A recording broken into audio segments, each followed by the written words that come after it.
Hello guys, welcome back.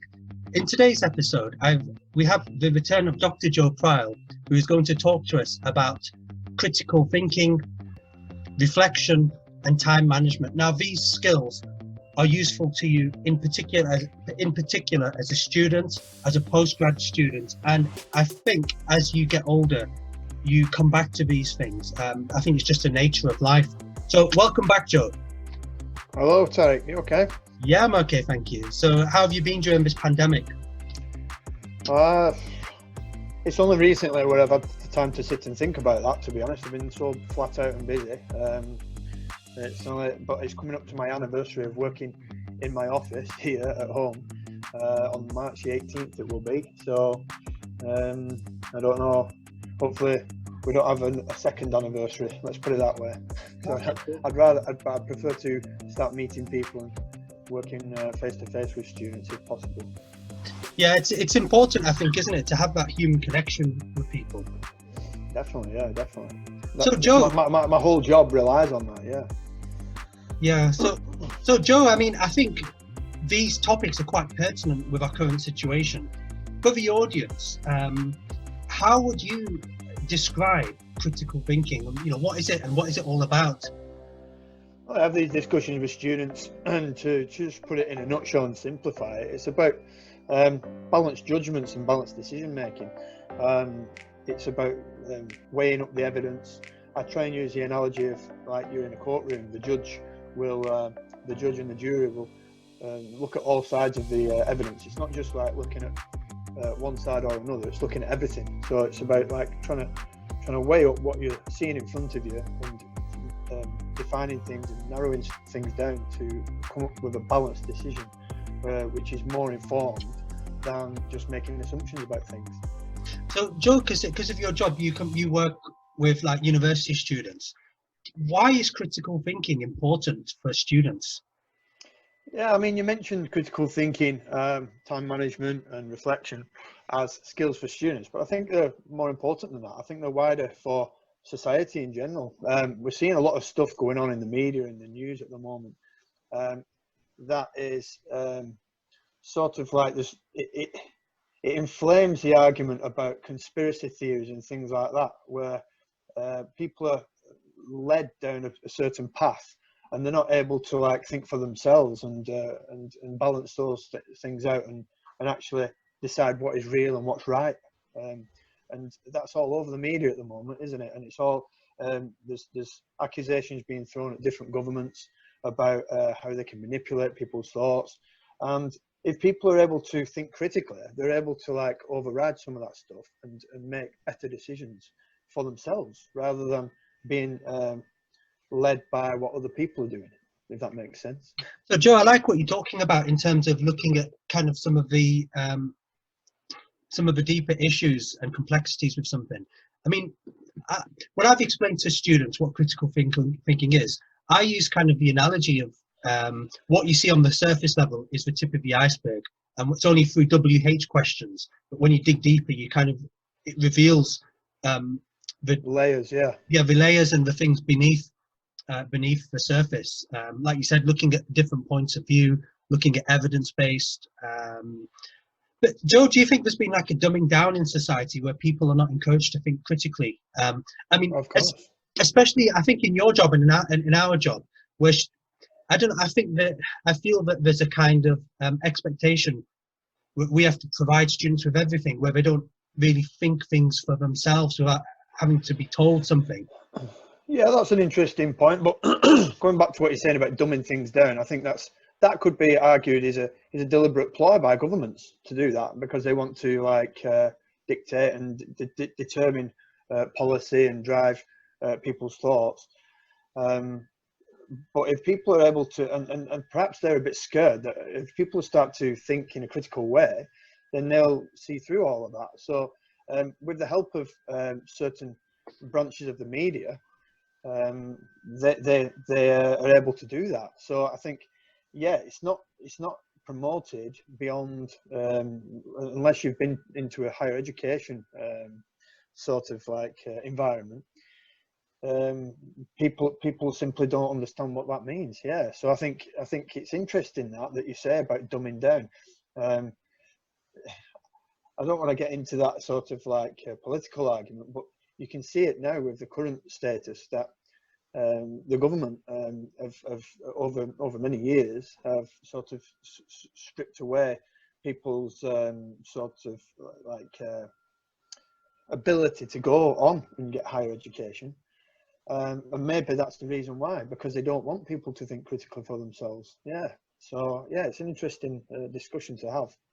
Because Joe, I feel that for me personally, from university, the two kind of greater skills I've left with, and I think has developed over time, is critical thinking and questioning.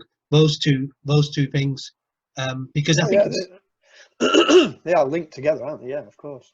Yeah. So how do you go about kind of encouraging your students to think critically, not just in terms of their academic studies, but generally as a whole, developing that kind of skill which will serve them when they finish university as well? Well, one of the simple ways of putting it, and something that I work with a lot of students on who come to higher education who've not been exposed to it before, is that when you talk about doing a degree, you're talking about reading a particular topic. You know, as you mentioned, you might have had passing discussions with people before about, oh, what you're reading at university. Well, you know, for me, I was reading sport. You might have been reading criminology, and that's the key, isn't it? It's about reading what's in front of your eyes. So one of the things I've done with some students recently is they're starting an assignment off, for example, and they're just going writing it from their own thoughts, making lots of assumptions.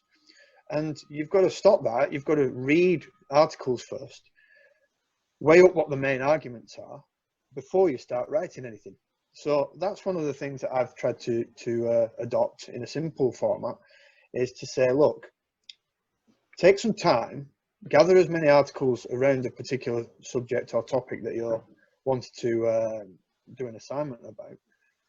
Digest what the main arguments are first before you get into even writing about anything. Now, I applied that myself in my own PhD. I spent the best part of a year not writing anything, just reading lots of books and articles and soaking up lots of information. And it's hard to do, I understand, because there's lots of articles out there, lots of content to take in. But your brain is like a sponge, you know. You know, at the end of that year of reading, I was able to then start the writing process far more informed, and it just came out. It just came out on paper. So that is one thing that you have to do. There's no shortcut around it. You have to read things.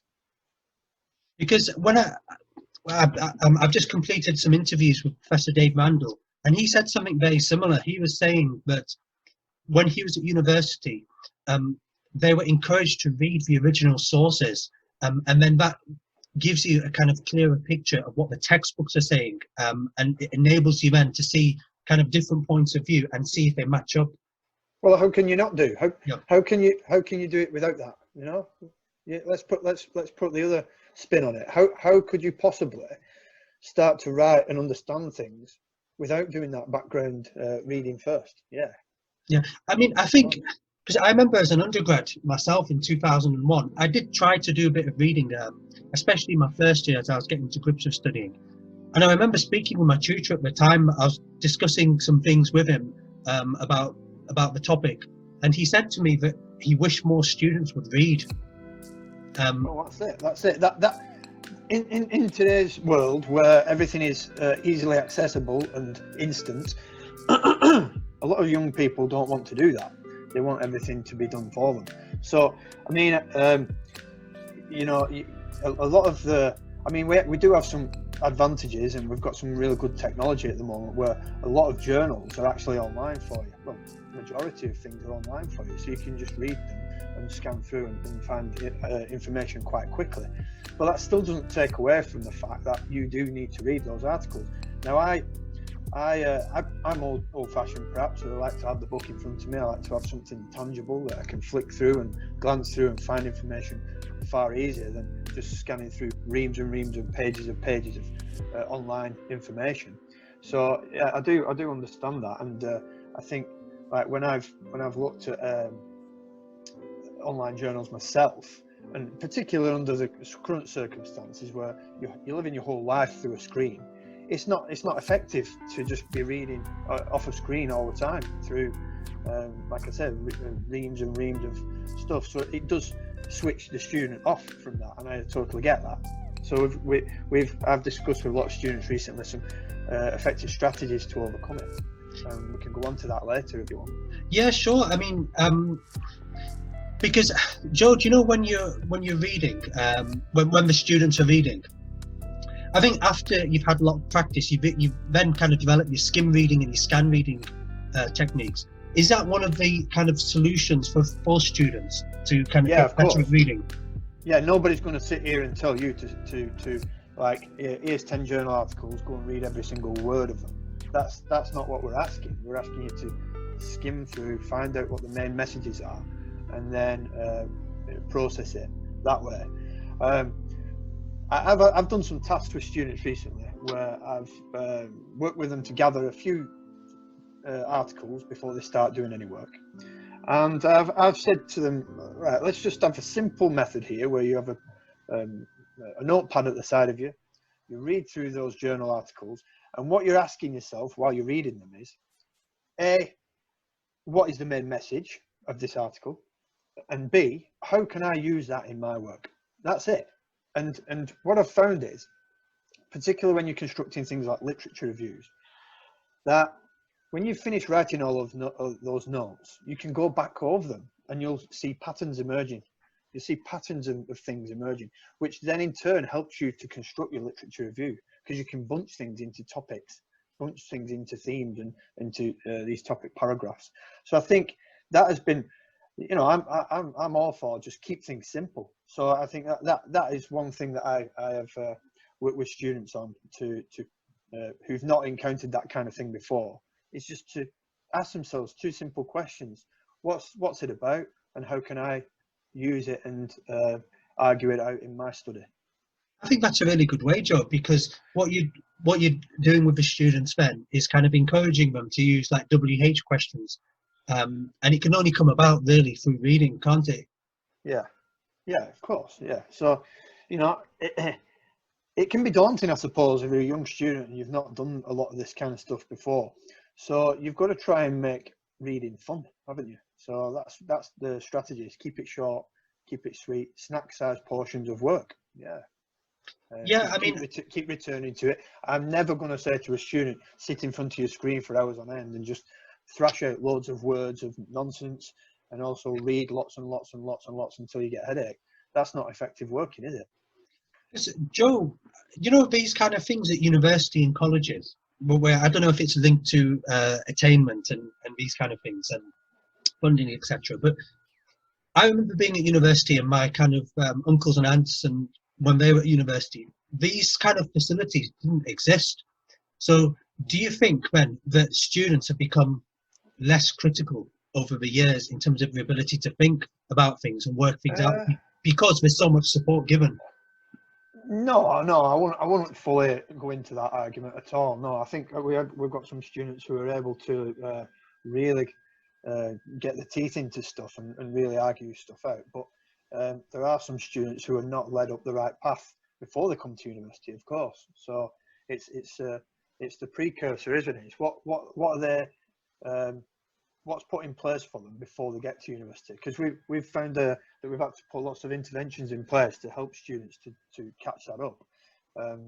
So maybe like the FE, we've talked about this before, the FE sector needs an overhaul, and some sort of like support putting in place there to help it improve the bridge between secondary education and higher education, because at the moment it's really not effective. You know, something about challenging students, you know, leading them into this argument about critical thinking, because we've got students arriving at university and it's just alien to them. Yeah. So I think, I mean, go back to my own situation. I started to use a process in my own PhD called narrative analysis, where I reflect back on my own biographical journey, and have reflexive discussions along the way. And I find that process quite useful, quite emotive, and I really enjoyed using that as a method within my study. And it dawned on me, why has that been brought to my attention when I'm a postgraduate student? Why should that not be put in place earlier? You know, I would have enjoyed my secondary education if I was encouraged to do that kind of thing.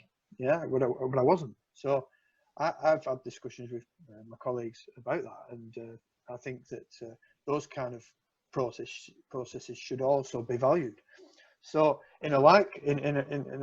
likewise, other sort of study skills and research skills should be encouraged earlier on in a young person's education. Yeah. I think that's a really valid point, Joe, because in my first revision book, one of the kind of motivations for me to write it was that these sort of skills are not taught at all in school. And I think you're right, they should be formally embedded, not in terms of getting a qualification, but giving them the soft skills they need to help transition through education. Broader. Yeah. It's a broader education, isn't it? I mean, not everything that you go to school for should be in that exam paper at the end of it, that assessment at the end of your time. You should be encouraged to have a broader learning, yeah. And that only appears to be happening when students get to university.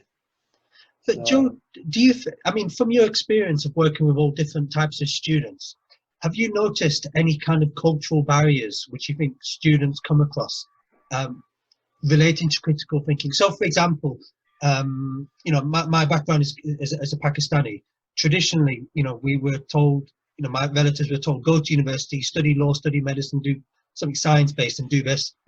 Whereas maybe other students from different background would be like, just go and do whatever you want. So do you think maybe there's a cultural element as well?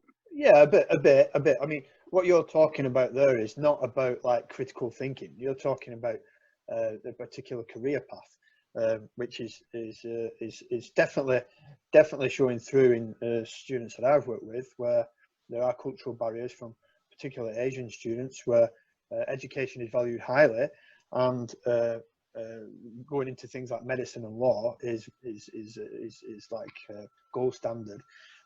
Things like sport, my field, are not viewed in the right way, in the same way.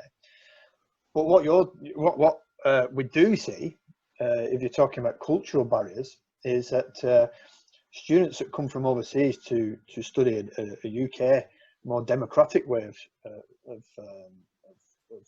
learning are not used to that. So we've got a lot of students from Indonesia, China, India, where the traditional method of learning is rote learning, where they're taught to sit in rows and rows and do exactly what the teacher says, not encouraged to challenge things. So that feeds into the argument about critical thinking, doesn't it?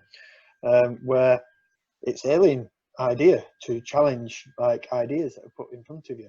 I go back to my time as a postgrad, where I was working with a particular individual from Malaysia who comes from an autocratic kind of country. He came over here, and for the first semester of studies together, he really struggled with that kind of concept. He came around to that way of thinking towards the end of the study, but I felt sorry because he was then going back home to Malaysia, where he was not able to implement the things that he was learning. So it's a definite like culture clash, isn't it? Yeah. So would you say, like in summary, Joe, broadly speaking, critical thinking, is it more applicable, do you think, in Western universities? Yeah.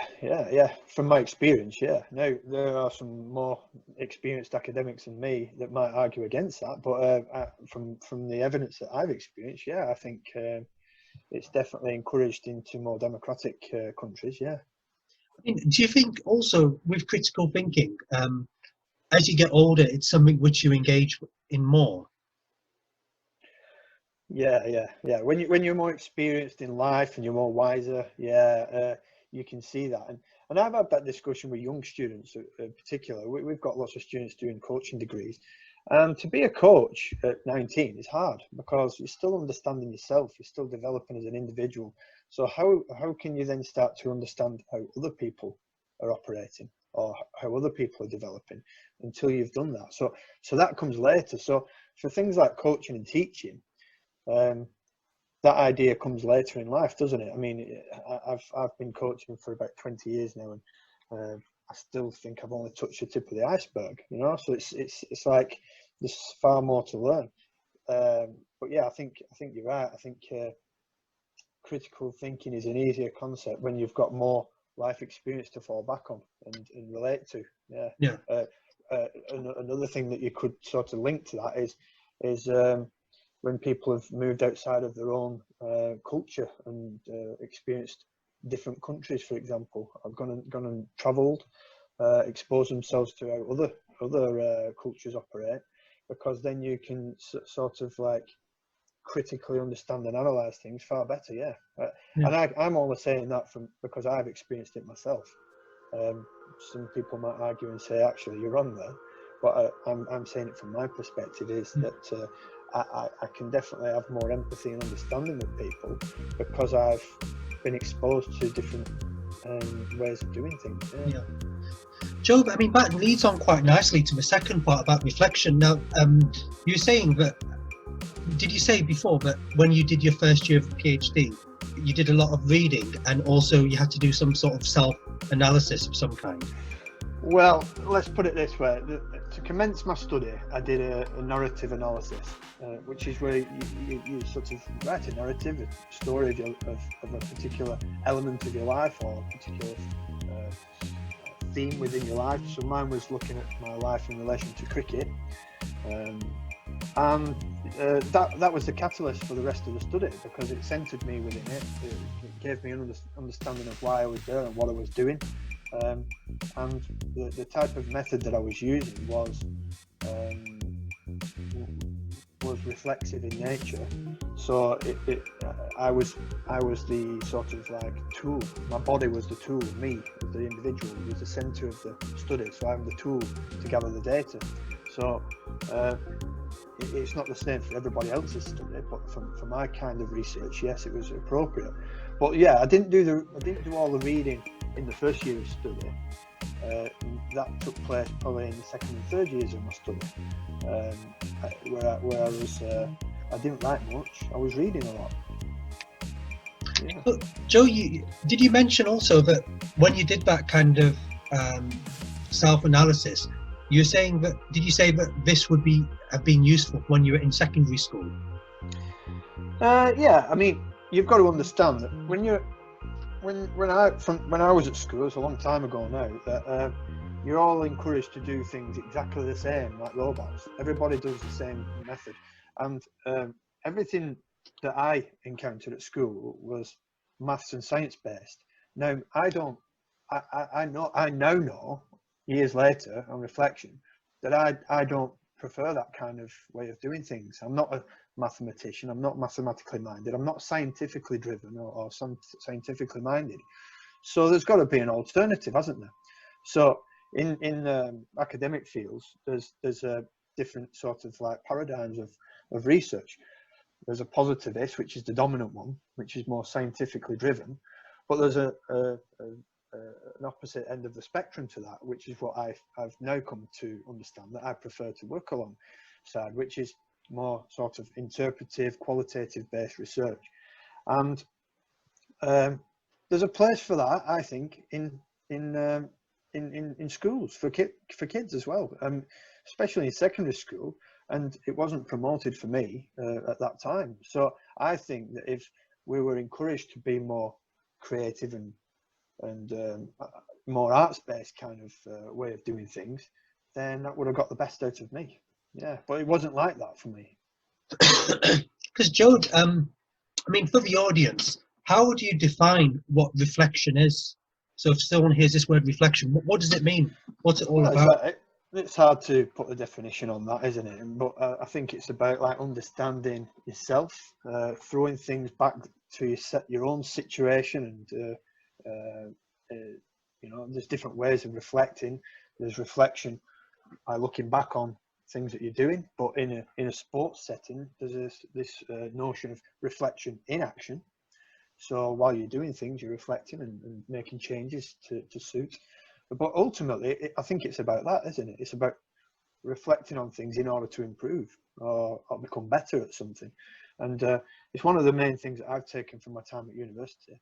So I was always a bit of a dreamer when I was younger, but I never understood what to do with all that. So now I've got a process where I can reflect and make changes in order to improve, because I've been through that process at university. Yeah, I'll definitely say that's one of the key things that I've learned from my time, is to reflect on stuff on a regular basis. And it's helped me in my career, hasn't it? It's helped me become a better teacher and a coach, because you can do it. Could be just through documenting things through a journal, just writing your thoughts down, and while you're doing that, you're analysing things and trying to make sense of it. Or it could be through recording stuff in other ways, through photography or through video, just so that you can look at things and look at how you're doing things, look at how you're having an impact on people or the job that you're doing, and make changes for the better. Yeah. So for example, Joe, would you say that reflection is basically, if you do, for example, a piece of work, or you do something, you look back at it and you kind of ask yourself questions: what went well, what went wrong, what could have done better, and why did I make those decisions? Yeah, you could look at it that way. But like I said, there's a different way of reflecting as well, which is where you're reflecting in the moment. I mean, you'll do it a lot when you're in school as a teacher. Especially when you yourself will understand this, where you're a supply teacher, you get thrown into a classroom at a moment's notice. You're constantly making changes as you're doing the job. That is reflection in action. It's the same in a sports setting as a coach. You've got dynamic things that are going on all around you. You've got to make changes, and that can also only come around through experience as well, through learning through experience. So I think, I think what you're trying to say is one definition of it, but I think there's others, such as in my own research, for example, my visits to the field to observe different aspects of cricket have involved this reflection in action, understanding myself as a researcher. Who do I go and speak to? What angle do I take? Am I affecting things that are going on around me? And making those conscious decisions in the moment. Yeah. So different ways of reflecting. Yeah. Because when you reflect on something, you're looking back, whereas when you reflect in action, it's very difficult, I think, compared to when the action is completed, because then you can take like a bird's eye view at something, and hindsight, they always say, don't they, hindsight is always 20/20. Yeah, but I guess that's where experiential learning comes into play, doesn't it? Because I know now that I can do things better because I've done it lots and lots of times, and I've learned along the way. Now, if you're doing things sort of, if we talk about, we go back to that argument of perhaps Carol Dweck of learning this sort of growth mindset. Part of the stuff there talks about this deliberate practice. Did I talk to you about that 10,000 hour rule? Is that Matthew Said, I think? No, well, in Matthew Said commented on it before, but the study was done by a guy called Erickson. The idea is that if you do 10,000 hours in something, you can become an expert at it. But the way to do it is you have to engage in deliberate practice. It can't just be a case of turning up and just going through the motions. You have to be wanting to improve.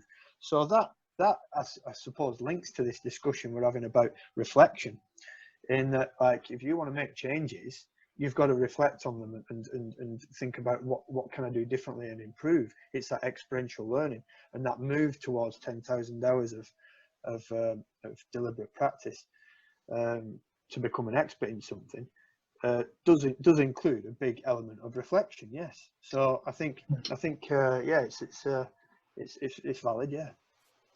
Joe, would you say reflection is about kind of you as an individual and how you kind of communicate with others, whereas is it reflection where you kind of become introspective and you look at where you make sense of things without any kind of interaction with others?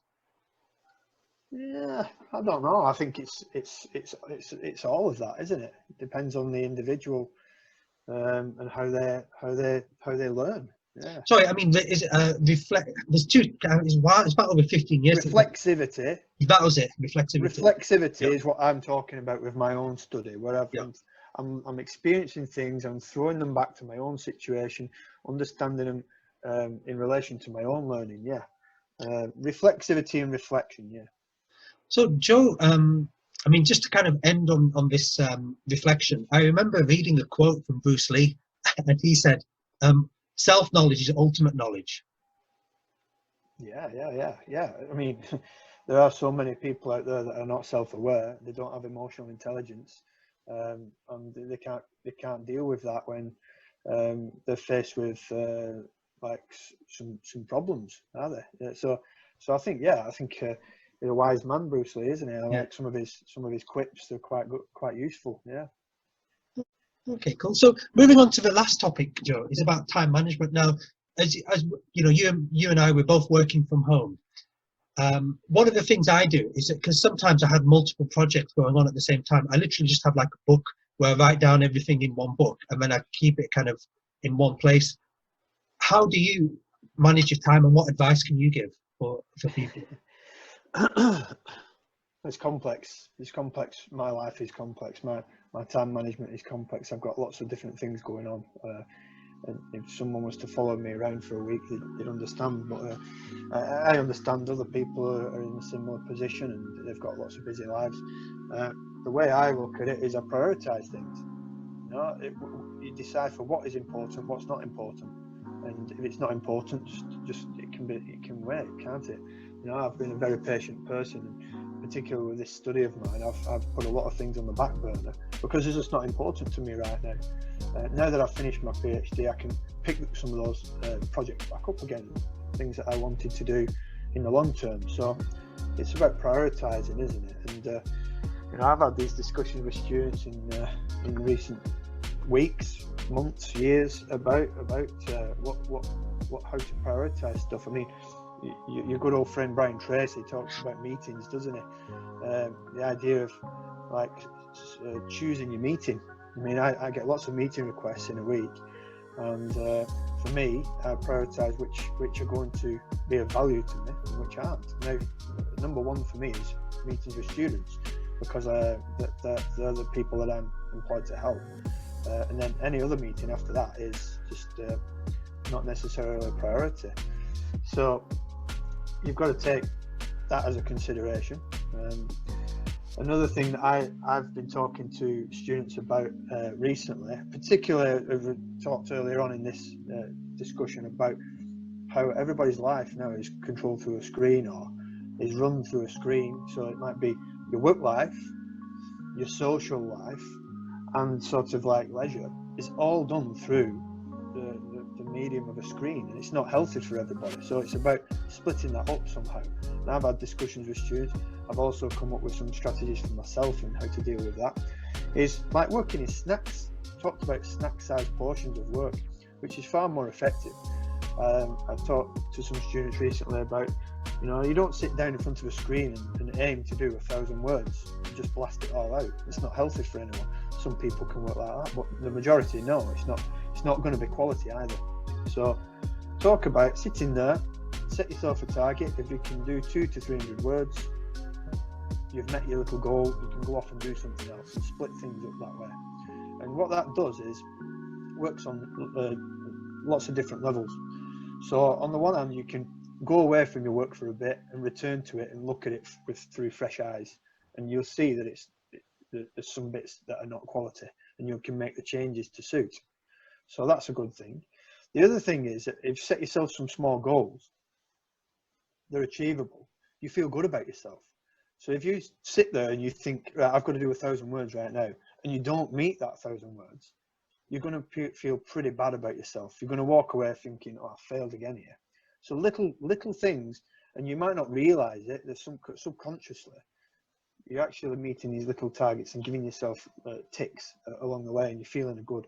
And you don't feel guilty either. You can go away, and I've talked about, under the current circumstances, splitting that kind of thing up with something that you want to do. So you might want to watch something on TV. The match might be on. Or for me, I've been going on my bike a lot. So I go do a couple of hours work, go off and do some bike, come back, do a couple more hours work, feeling good that I'm looking after my physical health and my mental health, but I'm also meeting the requirements of my job as well. And it's the same for students, isn't it? I mean, you might be given a 2,000 word essay to do. You'll have about 4 weeks to do that. So why do you leave it to the last few days to do that when you can be doing 200 or 300 words at a time? And when it comes to submit it, it's just about window dressing at that point. It's just finishing it off and doing the finer things. So I worked with a student about 3 years ago who really struggled in his first couple of years of study. He came to final year and he realised, right, I've got to step up to the plate, I've got to make changes here. And the changes weren't drastic, they were simple. Talked to you earlier on about some simple things that you like to do. And he came up with the idea, no one else but him, recognised that he could do 100 or 200 words every day and his degree takes care of itself. And that was a really great way for him to become effective. And I was really proud of that because he did really well. What he decided to do was write the words, the 100 or 200 words, straight after he'd been in a lecture, when everything was fresh in his mind. And that might be a good tip for some students to do, is to, I mean, we've got lecturers that are making adaptations right now and recording all of their lectures and putting all of their lectures online so that students can go back and watch them when they're at a more convenient time for themselves. Now, it might be a case of you watch the lecture, straight afterwards, make some notes and do a couple of 100 words of your assignment. And that is an effective way to work because you're gonna break things up, break the monotony. You're not going to procrastinate, which is something that links to time management. Worked with a student as well last year who did procrastinate throughout the entirety of her degree and actually thought, you know what, I'm going to write a dissertation about procrastination. And it was a fantastic piece of work that she produced. She excelled and she came up with some real high grades because she was writing about something that meant something to her. She could relate to it, and she incorporated a lot of reflection into the work about her processes and reflection from different angles or different like looking at herself from different positions. So that was a great way to look at things, and if everybody could do that kind of thing, then there would be no procrastination, because that is the one thing that surfaces for a lot of university students. We're all guilty of it. We're all guilty of putting things off that we don't want to do. So that comes on nicely to our old friend again, Brian Tracy, where his policy of eat the frog, where you get up in the morning and the first thing you do is to eat a live frog, then the rest of your day is going to get a lot easier than that. Nothing can be as bad as eating a live frog, can it? That's the analogy. So I personally took that on board and I live my life like that. Every morning when I get up, I go straight to my computer, turn it on, look at my emails or the workload that I've got to do for the day, and I confront the worst things first, and everything else in the day becomes a lot easier. And I do that every day without fail, and it helps me manage my time a lot better. I like that story about your student who did the her research on procrastination using herself, because I think that kind of shows us, doesn't it, that time management, critical thinking, reflection, we all kind of are interlinked, aren't they? Yeah, of course. Yeah. So, I mean, if we want to carry on talking about time management, I just said that you do the worst things first. Don't put them off. You know they're going to be there in the background. It's like, if I just show you this book here.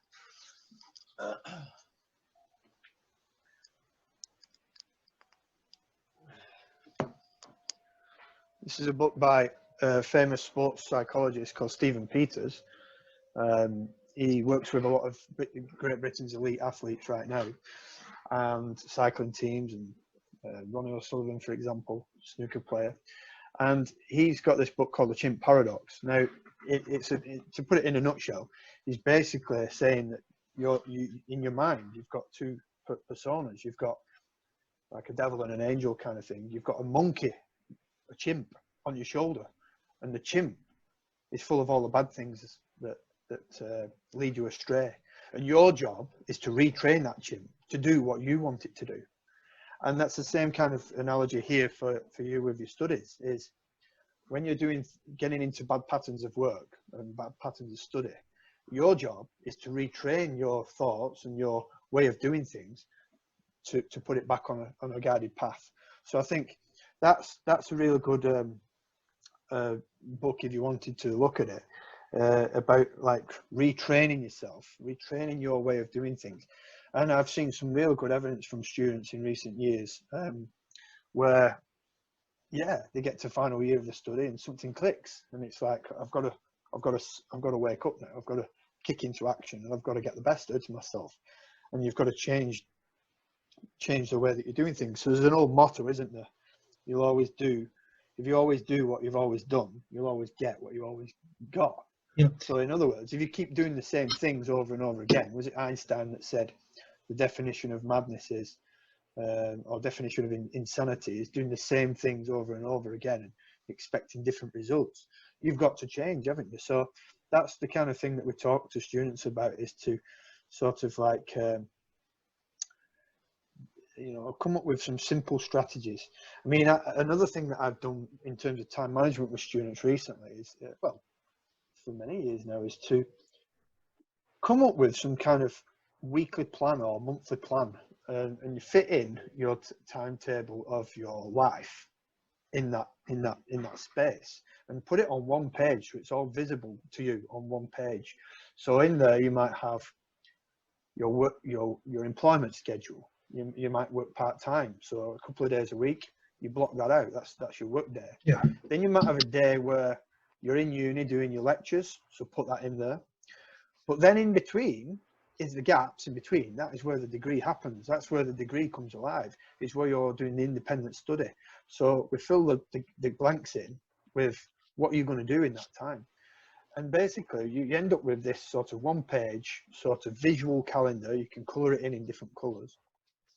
And I always say to students, put it in somewhere that's visible to you, that you're not going to keep avoiding. It might be on your fridge, or it might be next to your bed, and just place it somewhere that you can't keep avoiding it. And that way you're retraining your way of thinking to actually acknowledge what Brian Tracy was saying, is to do the worst things first every morning. So you might look at that sort of planner every morning. You don't have to stick to it religiously, but you might look at it and think, you know what did I say I was going to do this week? I'm going to do this. So then if you see it, it's tangible in front of you, you're more likely to stick to it. So that's a bit of a tip as well.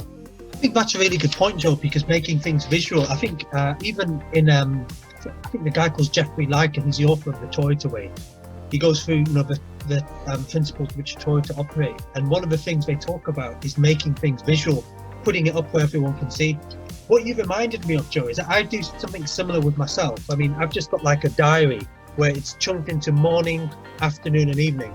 So it doesn't have to be too detailed, but like you said, to have a rough idea. And one of the things I've learned from doing this now is that to do the action which has the most impact. So you do the kind of things which have the highest payoff. Because I think, I'm talking again about Brian Tracy, he said one of the most easiest ways to get frustrated is to do something very well which needed to be done. So yeah, exactly. And Joe, have you heard of the Pareto principle, the 80-20 rule? Yeah. Oh yeah, that goes around quite a lot everywhere. Yeah, that's quite interesting. I mean, I can apply it to my own circumstances at the moment in my club, for example, where it's a voluntary-based organisation. We've got a lot of volunteers, but basically we've got 20% of people doing 80% of the work, and it's not sustainable. It takes its toll on people. So what you're trying to do there is move that sort of scale along a bit, so that people share the burden, share the load. Otherwise, it's not a sustainable way of doing things. Yeah. And Joe, I mean, from like a wider perspective, working in organisations, I think basically, essentially, that's what managers do, don't they? Management, they simply leverage their resources to get 80% of the work done, when it just comes down to delegation. Yeah, that's effective management, isn't it? Yeah. So I've got a good book about that kind of thing. Now, you know Alex Ferguson. I'll show you this book, just 1 second.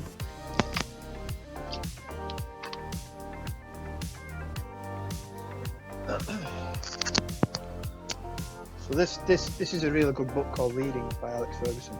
Now, basically, it's not just about his football management. It's about his management in general. It's about how to get the best out of people. Now, I think it's a fantastic book because it's split up into small sections about different aspects of management and time management, for example. But one of the biggest things that he always lived his life by, his working life, and I do the same, is you've got to be there. You know, if you're not there, it's not going to happen. So whether you're a student, whether you're a teacher, whether you're a coach, you've got to be there. Because if you're not there, then how do you expect it to happen and make sense? So that links in again to that idea that I said about doing the worst things first. So straight away, every morning, I'm up early and I just get stuck into the hardest things first. And I'm there on time. I'm always punctual. And I have this sort of, I don't know, I've got this obsessive compulsion about being early for things. I don't know where that's come from, but that helps me. That helps me to be organised and ready for things. And that's something that a lot of students, a lot of younger people won't relate to, but I think they need to understand that if they're to be better at what they want to do, they've got to be there. This man was the best at his job. You know, Alex Ferguson, he was the best at what he did.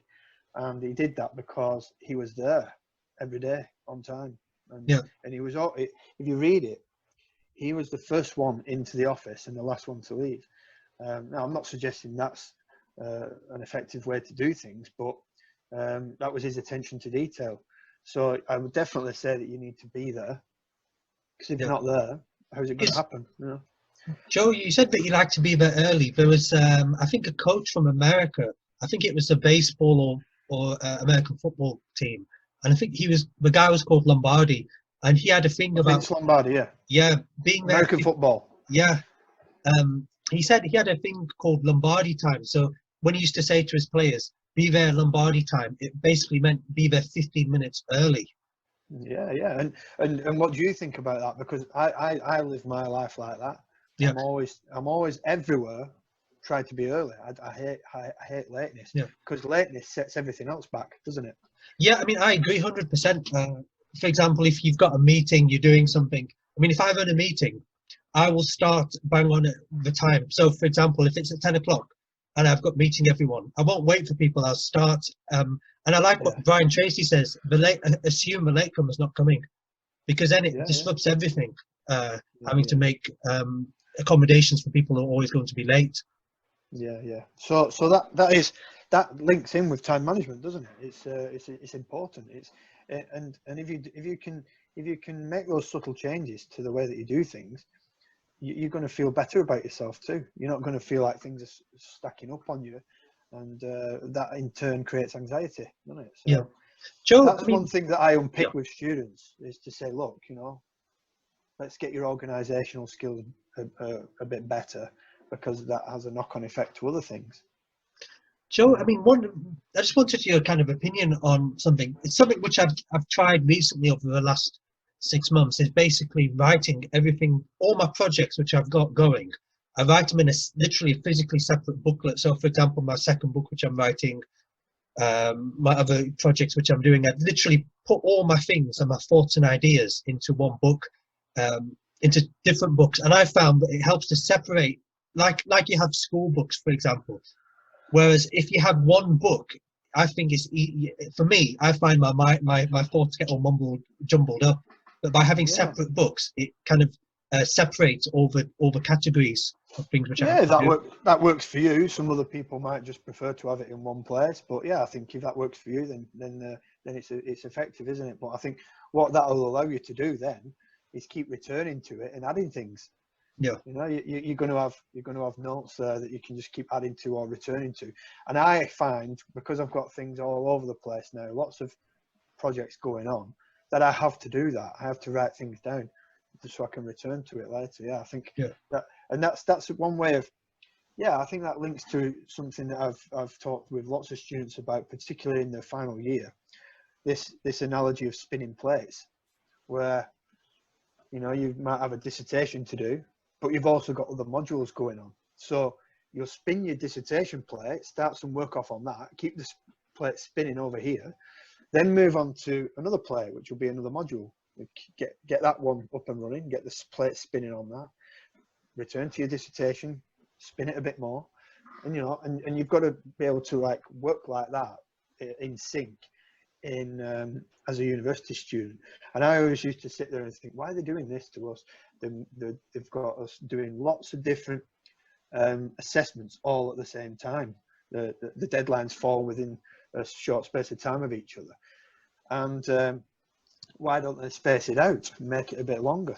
And I think, looking back, it prepares you far better for going out into the big wide world, because you're able to organise your time and work effectively. Now, if we were to separate things out and do things slowly, then that doesn't replicate what goes on in the real world, does it? So you go into the world of work, you'll have lots of deadlines to meet, lots of reports to write, lots of people to see, so that kind of process that we're doing with university students is trying to prepare people for the real world. Yeah, and you've got to understand that. And I don't think a lot of undergraduates do understand that until they go out in the big wide world, and then it's a bit of a shock. So a lot of, going back to the very start of this discussion, you talked about lots of young people wanting things handed to them. It's not quite about that, but I think it's about expectation that you're not just at university to get a certificate. You're here to develop yourself. That's more important.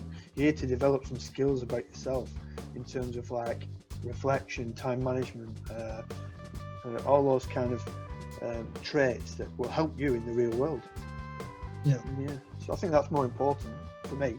Okay, you're a more rounded individual, aren't you? You're more able to be resilient with the real world that you'll find yourself in. Yeah, I think that's really some really good points there, Joe. But university is not just the academic studies; it's all the kind of skills you gain holistically, which can be then used in the real world, because they're essentially transferable skills. Exactly, that's the word that you're looking for.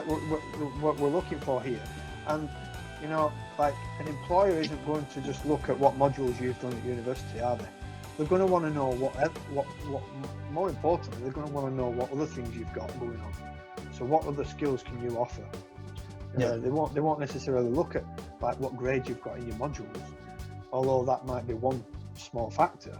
I've never seen that in any interviews I've gone to, but they're more interested in what real world, relatable, employable skills, transferable skills you've got. Yeah, I mean, Joe, I just want to kind of finish now on this one point. From Brian Tracy and all the other books I've read, one of the things which I like from his book is he said a phrase, do it now, and if you have that kind of urge to procrastinate over something, just say those 3 words, do it now, and it will kind of motivate you to get into action. Do you think that works for you or other people? Yeah, I've got something very similar to that. Is plan it, see it, do it. Yeah, because if you see it in front of you and you've planned it out carefully, you're more likely to go and do it. Okay, fantastic. Well, Joe, I want to say big thank you for joining us. It's been really kind of nice hearing what you have to say on this topic, and hope you, the audience, hope you've enjoyed it. I will put actually Dr. Joe Pryle's research in the description. So if you want to have a look at some of the work which he's doing, click in the description in the link below, and you can see some of his research. It may help you as well. So please like, share and subscribe, and until next time, take care. Bye bye.